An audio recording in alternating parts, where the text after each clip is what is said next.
Welcome to the Chuck and Bash Show. We have our special guest, H. Freeze. Hopefully, not to be a special guest for too long and be a regular person here. It is Sunday, November 30th, and by request of Mr. H. Freeze, he has chosen cancel culture as a topic here. So H Freeze, do you want to give like an introduction about yourself? Kind of tell us your politics. You don't have to tell us anything personal, but we definitely want to know about you. Oh, by politics, I wouldn't say Republican or Democrat, just in the middle so far. Taking the good from both sides and then, making a point of difference for the bad and exposing that on both, because I personally believe no party is as it seems. Oh, absolutely 100% agree with that. Excellent. I think you're going to fit in great here. Hopefully. So, why don't you tell us your take on cancel culture? What do you want to talk about it? By definition so far, it says the practice of publicly withdrawing support for individuals or organizations after they have done or said something considered objectionable or offensive. All right. Which basically could mean any little thing so far.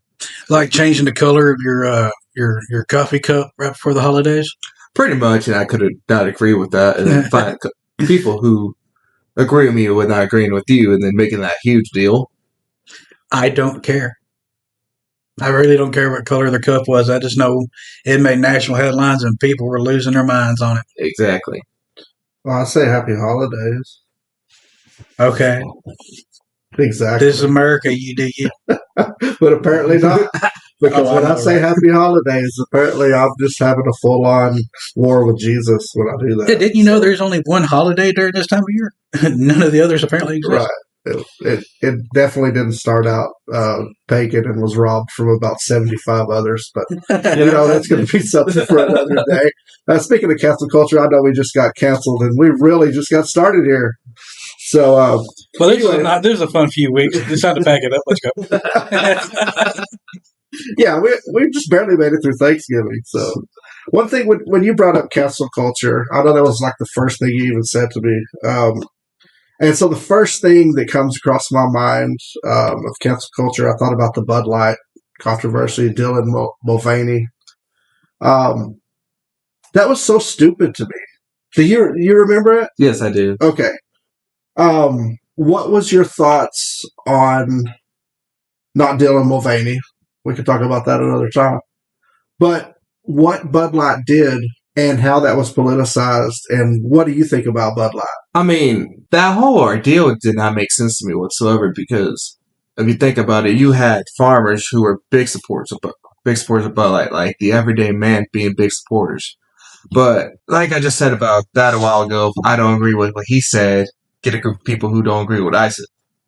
It's so like pulling your support of something that you supported for years to come over just one person does not make deal.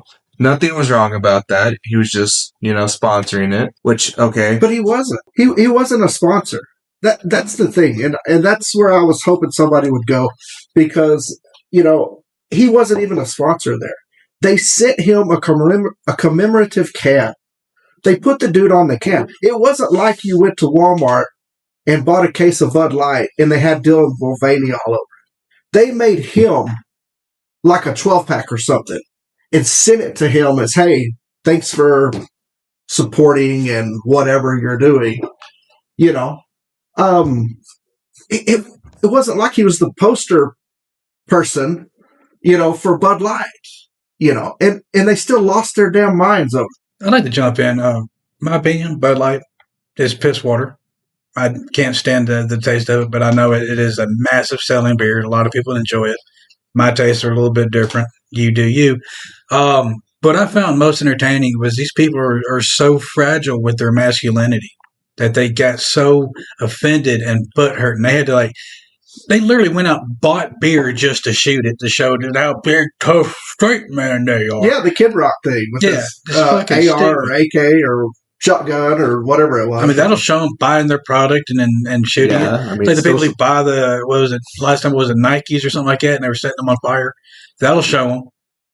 And what happened? Nothing. They're still around, still kicking. And a lot of these folks that I've seen who were outraged by it, the ones that I know personally that was outraged by it, are back to drinking it again. So apparently it didn't bother you too bad and it didn't turn you gay. Well, now, one thing is they've still haven't recovered all the way. They're pre-market levels. They've lost market share since that they haven't recovered from. I don't know if they've regained back. I know they lost it to, was it Modelo? I think that they lost their number one spot too.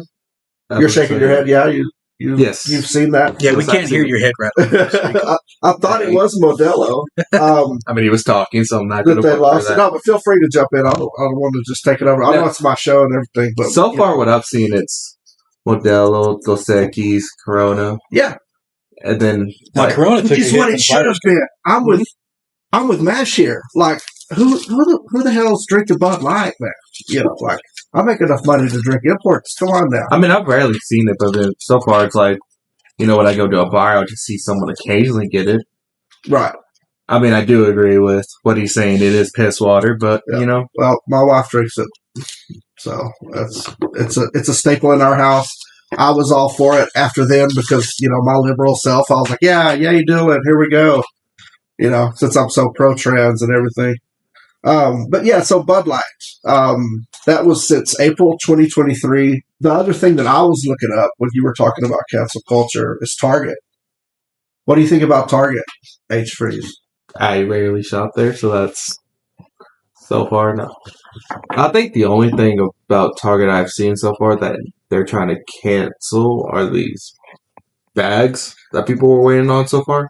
Well, that was something that was kind of recent for Black Friday.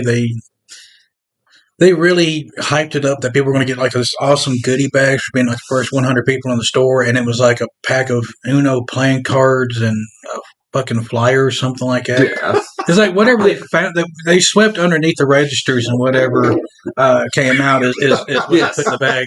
That's Now, great. what got me with Target is it seemed like they were trying to ride a popularity wave with this, we're going anti-DEI, and then people were like, okay, go fuck yourself then. I mean, you're already an overpriced Walmart with less of a selection and higher prices to begin with. I have to disagree on the selection. Have you seen their grocery section? Oh, okay, no, we don't shop for groceries. I was about to say, because it's like 3 aisles, dude. But I'll tell you. Now, women's clothing, yeah, they got it at the ass. You go for the women's clothing. That's just Well, I go for, you know, my grandbaby's clothing, and we've recently, I mean, it's funny we talk about Target and this come up, because we really, literally, my wife was anti-Target, because we don't really have one around here. We're deep West Texas, 90 miles from anywhere. But I was like, hey, let's go to Target and look for this. She's on the wave of baby clothes. And we went in there. Now she's in love with it.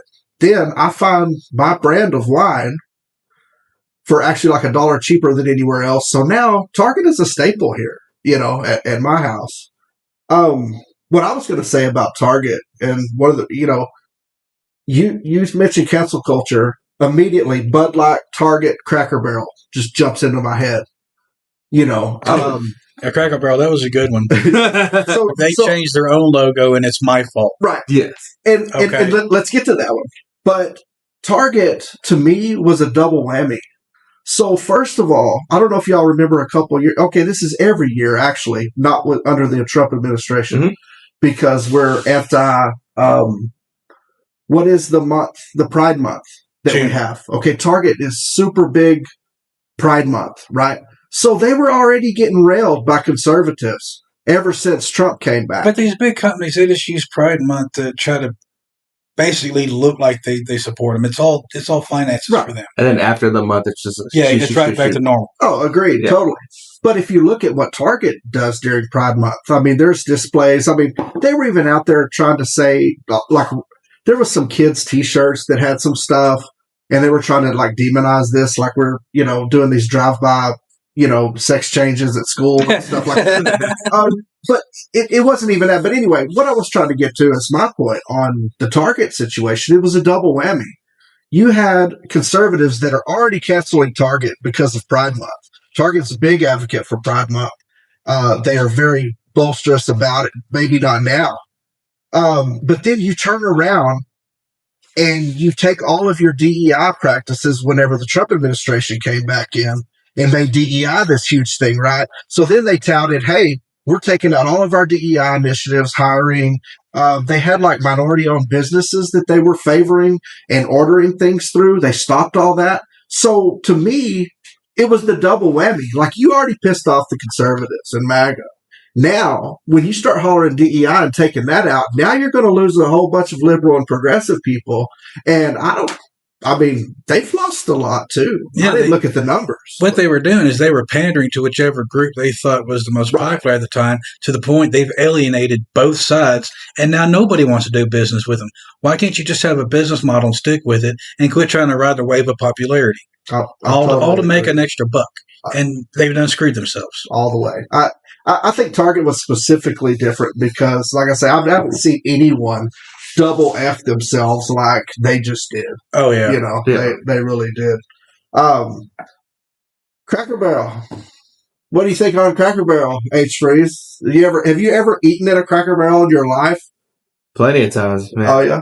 You said you're country as hell. Yes. Right on. So even though I go in there, just get stared at, but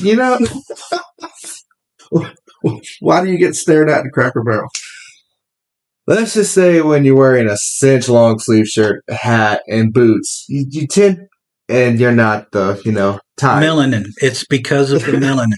But he's wearing cinch. I mean, so like I don't know what that word is. It's cowboy, brand. Right? It's a country clothing brand, sir. Yeah. Well, learn something new. Yeah, you got anything that says Western wear on the end of it, I think cinch is, all of that. Cinch area, all that, Okay, so what do you order at Cracker Barrel since you've been there a lot? Chicken dumplings. Okay. So this guy's actually patronized Cracker Barrel enough to tell us about the menu. What is your take on what they tried to do? I mean, what is your understanding of what they even did try to do?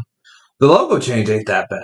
I mean, I can see they're trying to modernize for, the new point of view people, which is fine. I mean, the minimalistic interior they went with without all the nonsense shenanigans on the wall and stuff like that. Yeah, I mean, that's fine, but I mean, my thing is if it backfires, why point the blame at the people you're trying to target? They didn't point the blame at like the lefties or whatever. That was conservatives doing that on their own. They don't like when certain things change and just lost their fucking minds. I can understand that, but my thing is like, it ain't about the lefties and all that. It's about pointing your view on, okay, they're not liking this. Well, it's their fault, this fault.